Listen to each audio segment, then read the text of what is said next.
All right, sounds good. Welcome to Section 31, episode number 377. I'm Dan Hammond. And I am Rogue Schindler. Our 100 short of MASH. This week, we're both caught up on Discovery and Orville. I've got this guy right here to start sending off. Shattered Mirror promos. This was the TUI set that came out. It says December 2018. So I've got those going to go up in the promenade soon. I've got regional championship stuff to send out. 4 queens to go around. The warehouse has received shipments from our satellite production facilities. I've also been working on something else that I can't talk about, but it's pretty awesome. Oh my god, it's so cool. Yeah, so things are going well here. How's it been going with you? Besides your voice.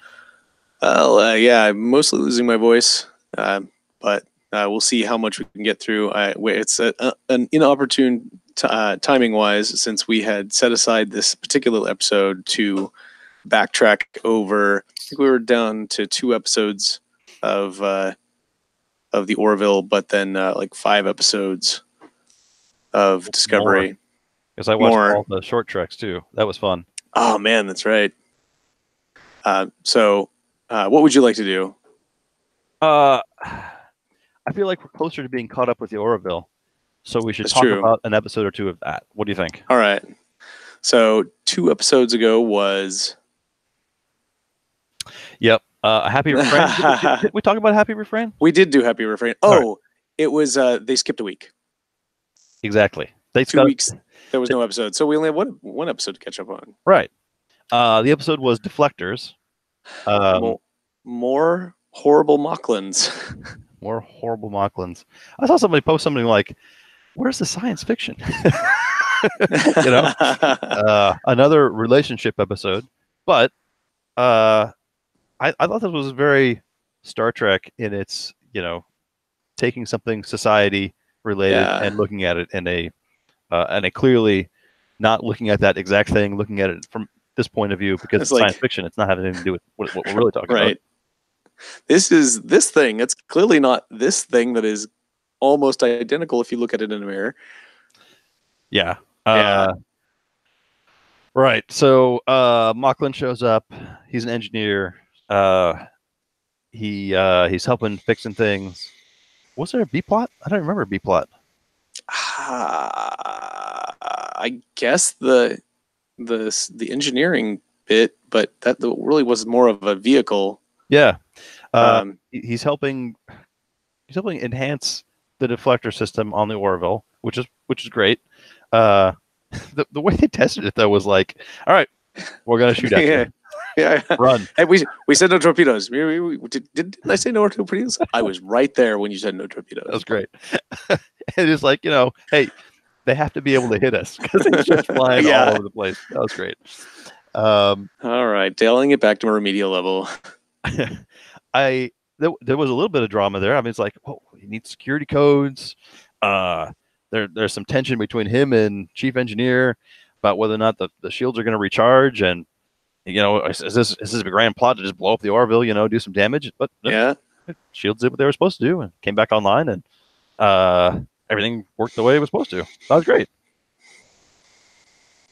And then we get to the point of the episode, whereas this Mocklin is attracted to females, which is, against everything in their society, what with them being mostly 90%, 99.9% male. And, he gets exposed, and he's just going to be, bringing shame to his family, and eventually is quote, murdered, using holodeck weapons, so it was hard to trace. And someone was set up, and it was an investigation, which I thought was interesting because they kept doing things in the investigation. We're like, well, that was too easy. And then a little bit later, we're like, oh, that was too easy. That was too easy. Like, yeah, that was great. Nice. That was great. That's what I was going to say. So I thought they did a good job with that. That was fun. And then it turns out that he did it himself to fake his own death, so he wouldn't bring the shame, et cetera, et cetera. And then he got turned in, right? once again, you feel like this is going to make progress with the Moklins, and no. No, we close on everyone thinking about what's going on, and he's showing up in shackles, and gavel comes down, and sucks to be you. I did like that they call it out though when that was the B plot. The Kelly and her boyfriend broke up, right, and the kind of gradual rekindling with her and the captain, but them talking about it at the end. I like that they call out, I really don't see, it seems like all of our differences with the Moklins are like at a really fundamental level, and, how we can continue to ally with them as, a member of the Union. I was like, thank you. Like, there's some pretty basic, like, humanitarian, that's specious, but, we don't really have an alien-tarian word yet. Exotarian, yeah. Phrase for, things that we all kind of have to agree upon in the Federation or in the Union. So, that was pretty cool. I saw someone post, it was a Reddit post, that said, all right, so this looks like a callback to, what's his name? World War II Turing, right? Oh, yeah. So, because he was, brilliant famous engineer, yeah. Right. Liked the wrong gender, and then was, after the war was over, not good. And that was the era of the holodeck, right? Was exactly at the end of World War II, right? Oh, wow, yeah. When they're visiting, 1945, they specifically say that's a nice parallel. I hadn't caught that. That's really is cool. A keen observation that I certainly didn't notice. I had to read about it online because I did think it was odd as a random decision that they never came back to. As to why, yeah. As to why, yeah. But that makes all the sense now. Yeah. So on many levels, I thought this was a well put together episode. All the parts that I didn't like, they addressed immediately afterward. That was too easy. That was too easy. Oh, I can't complain about that. So, aside from it, I guess I can't even say that there was a ship battle. More or less, the one ship chasing the other, and they made it funny by, as you said, firing torpedoes when I was right there when you said no torpedoes. So yeah, this was a great episode. I had a good time. And Dan continues to make me laugh. I just the tractor beam with the cupcake. That was great. Now I will have one of your yes. of your cupcakes. Yes. Yes. The track. Oh, I see what you. Yeah. the cupcakes with the little Orville on top. Yeah. It's like cutting a tractor beam. This is certainly not the first Mocklin episode, right? Maybe they're building up to something. It certainly feels that way. The things are going to come to a head at some point. I'm sure that, particularly, working together and having Mocklins in the Union as well as their own military, I guess, it's kind of unclear. But yeah, at some point, somebody's going to probably get tired of their intolerance, and I'm sure they're probably going to, thinking, why does everybody keep judging us? And they're going to get fed up, and something's going to come to a head. The difficulty I see is they're not trying to push their thoughts on anyone else, right? Yeah, it's very internal. They're not going after it and trying to push their agenda anywhere. It's only just this is our way. Yeah, but they are pushing it on their own people who don't necessarily agree. That is true. Yes. And as we've discussed, there is no General Order 1 in this universe. So there's nothing about staying out of internal matters. Well, he was given the option to request asylum in the Union, the rest of the Union. He probably could have gone off and had his own. But then again, the shame and terrible to his family, etc. Exactly. Yeah. They did a good job of setting up a terrible situation that didn't really have much in the way of outs, right? No. Yeah, that was not good. And it was Excuse me. Also a good introduction to the new security officer, and kind of highlight her differences, and show she is not another Alara. Yeah, no, she definitely has her own personality that's different. She's not the meek. I don't say meek. She's super strong, but the childish version of the character, right? Right. Very good. Definitely more seasoned. So yeah, looking forward to seeing how all of that comes together later. Looks like we've got a part 1 episode next time of 2. So that'll be interesting. Identity part 1, Identity part 2, according to the Wikipedia. So we'll see what happens there. And I'm eagerly awaiting it. Since I bought the season, I've been able to watch it right after it comes out. I also paid my $10 to Amazon, who, slipped it onto CBS to get CBS All Access. So I'm back on that wagon.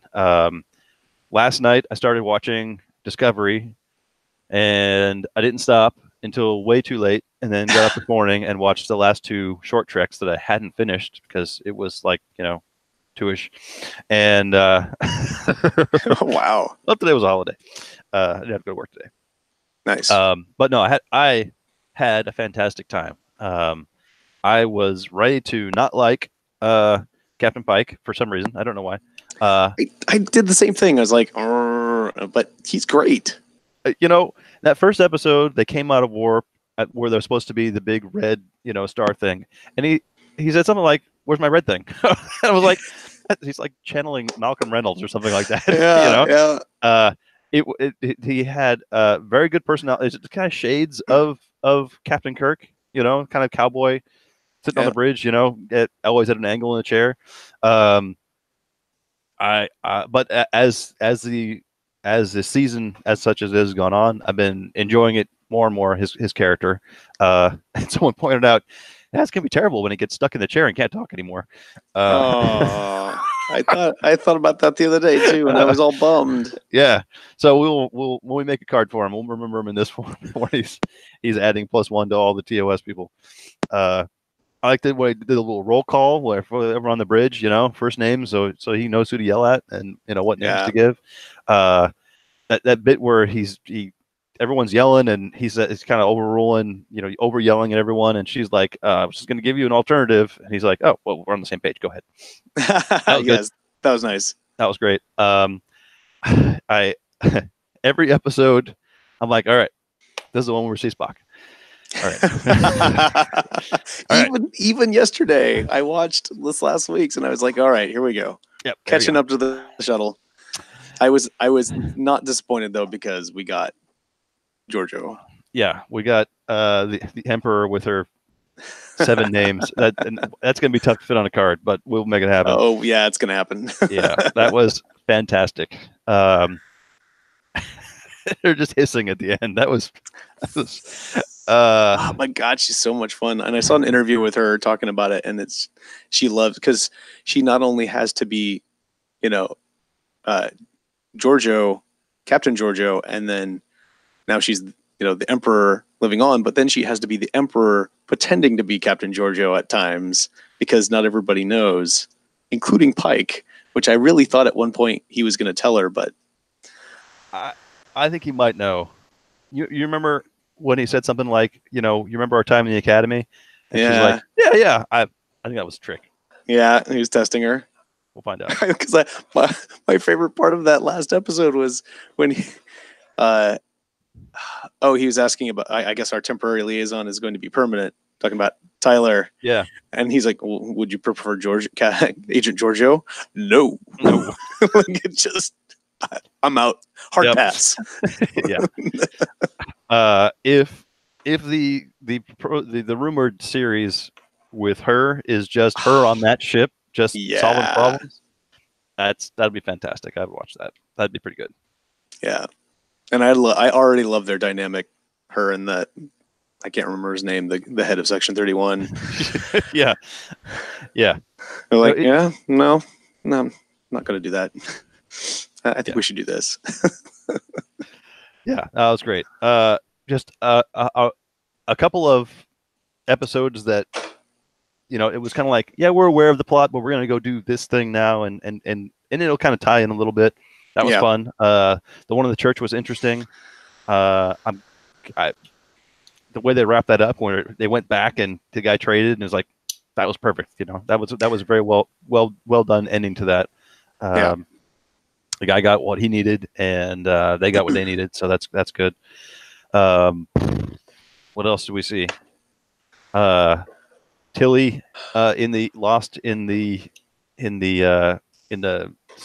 spore field. The mycelial network. Yes. The way they showed the Discovery kind of half in and half out, like it was sinking and it was getting eaten. That looked brilliant. Yeah.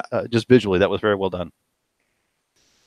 I like the Section 31 tech with the communicator and the tractor. The little launch things where they tractor beamed, kind of like pattern enhancers for tractor beams. Yeah, that was cool. That was really cool. Interesting tech. That was a nice link from Enterprise to TOS era, because Enterprise literally had tow cables. Yeah, exactly. What else did we see? Let's see. We had Amanda show up. Yes. And then get really pissed. And there was the whole Saru. Man, I gotta say, it's Star Trek, so I never really believe anybody's gonna die. I was pretty sure Saru was gonna die. I was ready for him to leave. I was like, man, I guess he's done. Yeah. But yeah, that was a nice they had the head fake. They had it right down to the last minute. So now we got some character change in him. Now apparently he doesn't fear death as much anymore. We'll see what that happens. Yeah, and that was interesting, tying that back to his short. Mm-hmm. And apparently our next episode looks like they're going to head back to Kelpian homeland. Nice. And see how that affects everyone else. I did watch the shorts. There was his, which was interesting. Yeah. There was the one with the AI and the random guy, which that was that was pretty cool. I guess it kind of locks them in with some point in the future. Discovery is just going to be left floating there. Yep. I mean, like that was the one I was like, that's kind of mind blowing, because they're basically telling you, okay, right, this is why nobody's discovered Discovery, because it's somewhere part of some story. Now we know what happens in the series finale, maybe. Right, they did beam down. Yeah, right? Or something, and it's waiting for him to come back for a long time. Waiting for a long time. Yeah. So that was really cool. Man, that was haunting. I would even say. Yeah. Yeah. There was Tilly and the runaway. Yeah, that was interesting. I didn't feel like she was on a military ship during that whole episode, because she was doing things all by herself all the time, right? Yeah, I know. Part of that is, they only had, it was supposed to be featuring her, and it wasn't a whole crew episode. Even so, she was sneaking around and doing things when it would have just. And she beamed them. I mean, there's got to be records of all transports, so that's going to happen. Right. But it was interesting. She made friends with Alien. Turns out to be the queen. Whatever. That's a good keyword to have on your card. Helpful. Yeah, brilliant. And then there was the mud one, which was perfect. I thought that was very well done. Him going through.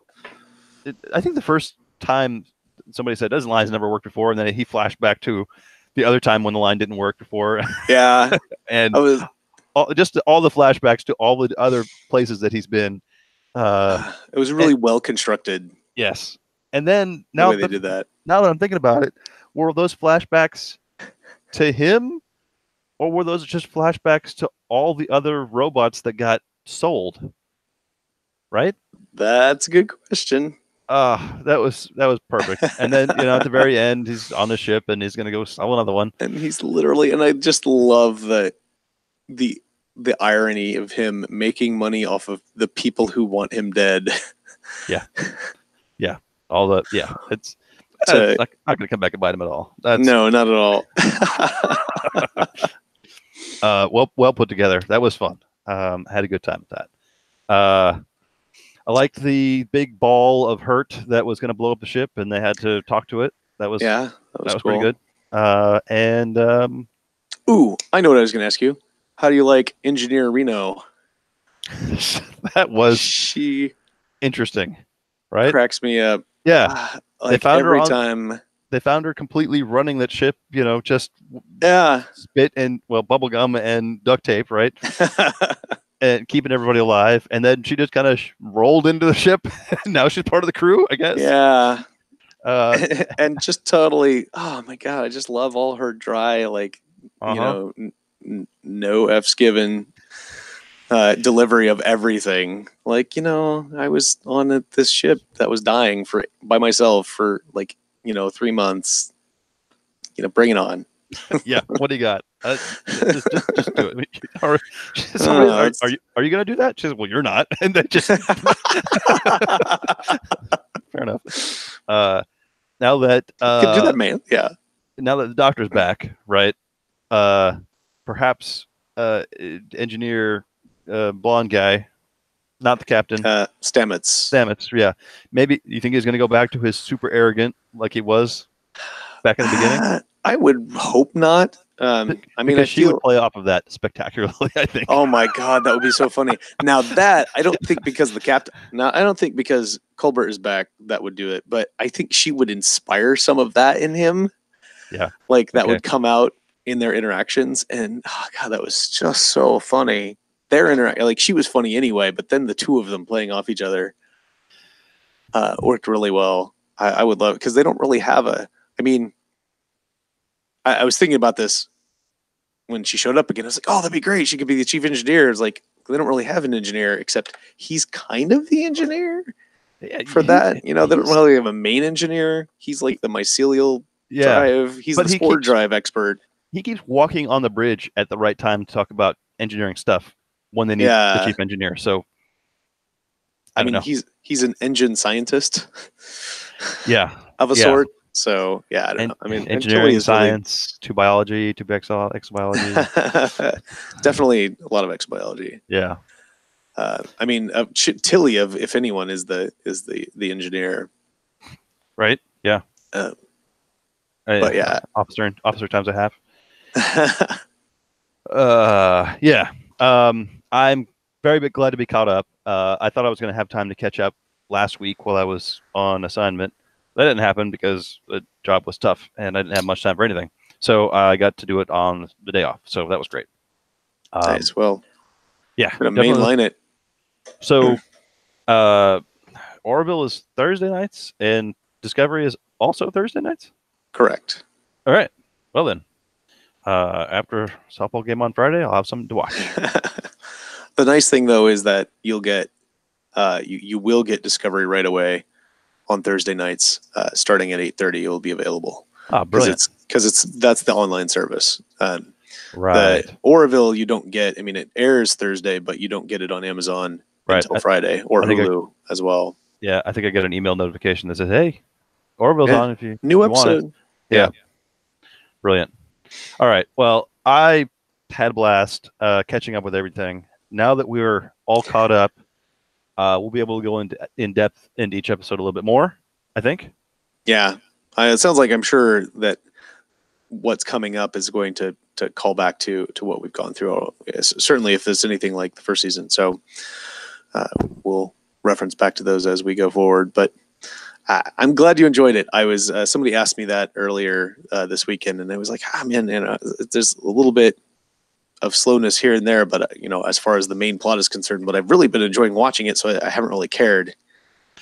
Yeah, the Spock tease, as someone called it, where you just keep getting we're gonna get Spock. We're gonna get Spock. No, you're not gonna get. You're not. It's gonna be all season. They're gonna be chasing him all season. Oh man, how did I not? Wow. Eventually, because he's been in the previews, right? Right. Or at least someone has been. He's like the third, like in the Struzan-esque poster for the season, because every sci-fi anything has a Struzan-esque poster now. It's literally like it's the lead character. Yeah, Michael. It's Burnham. Mm-hmm. It's Pike, and then it's Spock. and it's like, and where's 5 episodes? It was 5 or 6 episodes, and we still haven't seen Spock. Yeah, well, Spock tease. That's hilarious. Yeah, search for Spock, and that it's ongoing. But maybe I'll get my hopes up now that I'm caught up. Maybe he'll show up next episode. We'll see. Or Amanda will catch him first, and who knows what's going to happen. Yeah, she seemed unhappy. Well, if you really want to get down to like hunting it down, I know because I finished the episode and I was like, I want more, but there's no more. So I was watching the little behind the scenes shorts, and there was one about Jonathan Frakes directing, because he directed New Eden. Okay. And he's directing another episode this season, to be and one of the people they interviewed talking about their interactions with him is the actor playing Spock. So that would make sense. Ergo, by the time he directs that, Spock will have been found. There was some talk about, is that kid, could he be the albino? Because originally Spock was, could he be the albino, right? He's the albino one, right? I just think that kid is way too young, right? Because if they're going to have dealings with the Blood Brothers, while they were TOS era, so much that they declare a blood feud or whatever, a blood oath against him, that's going to happen in like 10 years, 15 years, right? Right. Oh my God! What if Tyler goes crazy and he goes back to being Vok, and he's the albino? That would be cool. I mean, he'd be that's pretty crazy. I mean, I never went back and looked at the forehead ridges, to see if they're close. That would be some interesting foresight. That would be closer to the right age. Yeah. But not the kid. No, not the kid. And he'd have to grow up insanely fast and then have a bunch of dealings. I mean, they never say what age he is when they deal with him, so maybe. Yeah, that's true. I just figured that they're all decently old. they're all decently old in DS9, but he's also decently old. So yeah. Well, by that, when you get that old, it probably doesn't matter that much. Fair point. Korn and Kang are all kind of, youngish. They're Kirkish age. Exactly. So I figured that the albino should be Kirkish age, which would be Tyler-ish age, right?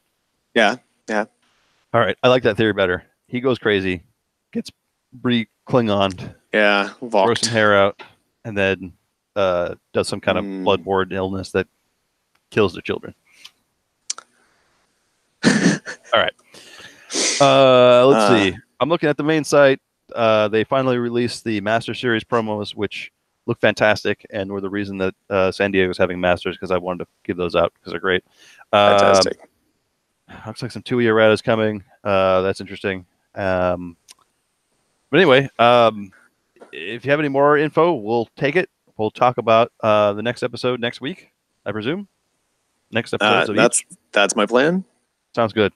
Until then, I'm going to finish putting together these cards, and then that'll be that. I've got a bunch of packages to send out.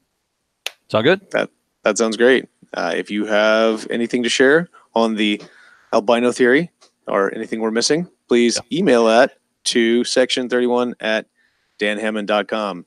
Correct. In the meantime, I am Sir Rogue. And I'm Sir Dan. And I will remind you all to expand your power in the mycelial network. And I'll draw to end.